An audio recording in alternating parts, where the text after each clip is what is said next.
Baik, bismillahirrahmanirrahim. Assalamualaikum warahmatullahi wabarakatuh. Nama saya Rimjal Sirdana dengan NIM 1241941. Tujuan saya membuat video ini adalah untuk melaksanakan tugas ujian akhir semester mata kuliah Sosio-Antropologi Hukum Islam yang diampu oleh Ibu Husnul Nadia selaku dosen pengampu. Baik, hari ini saya akan sedikit menjelaskan materi saya yang berjudul proses penguatan toleransi dan pluralisme dalam kehidupan masyarakat. Nah, untuk proses penguatan toleransi dan pluralisme ini mencakup pendekatan multifaset yang mengintegrasikan pendidikan, dialog, dan inisiatif untuk menjaga keharmonisan di tengah keberagaman budaya dan agama. Nah, strategi-strategi ini berdasarkan prinsip dari Bhinneka Tunggal Ika dengan fokus untuk mengatasi tantangan seperti intoleransi dan radikalisme melalui kolaborasi antar elemen masyarakat. Nah, jadi proses-proses penguatan toleransi itu bisa melalui berbagai macam cara ya, seperti yang tadi saya sebutkan, seperti melalui pendidikan, dialog, dan inisiatif untuk menjaga keharmonisan. Oke, kalau ngomongin soal toleransi dan pluralisme, toleransi itu apa? Toleransi itu kan adalah sikap saling menghormati perbedaan meskipun ia tidak harus setuju, tetapi dia bisa menghormati suatu perbedaan tersebut. Nah, sedangkan pluralisme itu apa? Pluralisme itu seperti menerima kalau masyarakat kita ini memiliki banyak sekali agama, suku, budaya yang bisa hidup berbarengan. Contohnya di Indonesia kita seperti ini, yang dimana Indonesia negara majemuk yang mempunyai berbagai penguatan ini wajib supaya damai dan bisa maju bersama. Oke, prosesnya kan, untuk prosesnya itu bisa melalui dari pendidikan dini.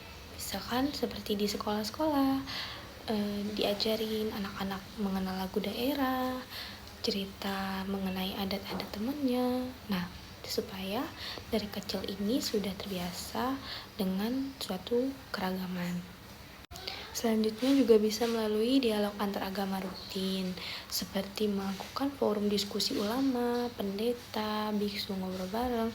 Nah, ini supaya untuk mencegah salah paham dan membuat satu sama lain itu untuk saling mengerti dan saling memahami. Lalu selain pendidikan bisa juga melalui pemerintah.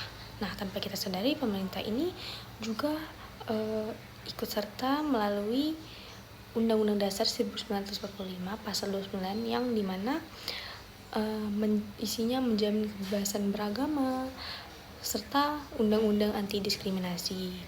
Media sosial itu dipakai positif untuk menge-share cerita-cerita baik dan bukan hoaks yang untuk membuat gaduh. Nah, kalau sedangkan di masyarakat sehari-hari sendiri, nah itu bisa melalui seperti kegiatan bersama, seperti melakukan gotong royong ketika ada banjir, arisan lintas suku, atau berbagi-bagi makanan ketika hari raya. Nah, contohnya seperti tetangga beda agama yang memberi kue lebaran atau Natal. Nah, itu kan bisa termasuk disebut juga sebagai sikap toleransi.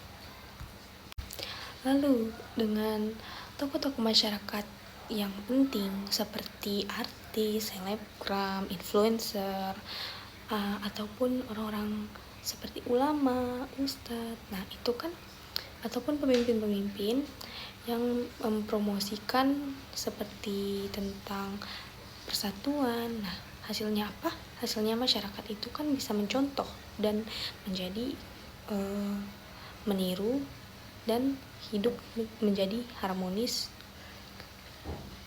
Baik, sekian mungkin itu saja materi yang dapat saya sampaikan. Jadi kesimpulannya adalah toleransi merupakan sikap untuk saling menghormati suatu perbedaan meskipun tidak setuju pada hal tersebut, tetapi kita mesti untuk saling menghormati terhadap kepercayaan orang tersebut. Nah, itu disebut sebagai toleransi. Jangan lupa kepada teman-teman untuk selalu toleransi ya teman-teman, dan hindari perlakuan diskriminatif terhadap satu sama lain.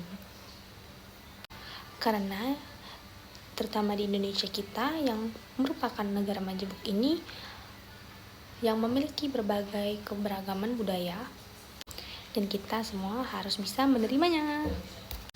Baik, sekian itu saja materi yang dapat saya sampaikan. Terima kasih. Wassalamualaikum warahmatullahi wabarakatuh.